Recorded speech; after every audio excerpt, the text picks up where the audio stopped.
السلام علیکم ورحمۃ اللہ وبرکاتہ۔ لا علاج بیماری سے شفا یابی کی دعا۔ جب انسان کسی سخت بیماری میں مبتلا ہو تو یہ دعا بکثرت مانگتے رہنا چاہیے۔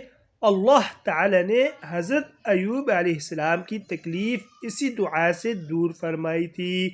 دوستو، آپ کو کسی قسم کی بھی بیماری ہو، سخت سے سخت بیماری ہو، جس کو ڈاکٹروں نے نا علاج کر دیا ہو، تو آپ اس دعا کو یقین اور اخلاص کے ساتھ پڑھنے کا اہتمام فرمائیں۔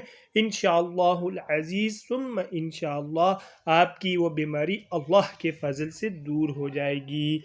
بسم اللہ الرحمن الرحیم۔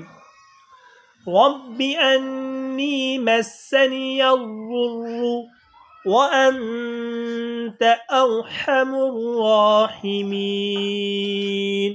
اے اللہ، مجھے تکلیف نے آ لیا ہے اور آپ سب سے بڑھ کر رحم کرنے والے ہیں۔ دوستو، اس ہر بیماری کے لیے، لا علاج بیماری کے لیے یہ بہت ہی اہم آیت ہے۔ آپ اس کا اہتمام فرمائیں، انشاءاللہ آپ ہر قسم کی بیماریوں سے محفوظ رہیں گے۔ اور مزید اچھی ویڈیوز کے لیے چینل کو لازمی سبسکرائب فرمائیں۔ جزاکم اللہ احسن الجزاء۔ طالب دعا قاری محمد آصف۔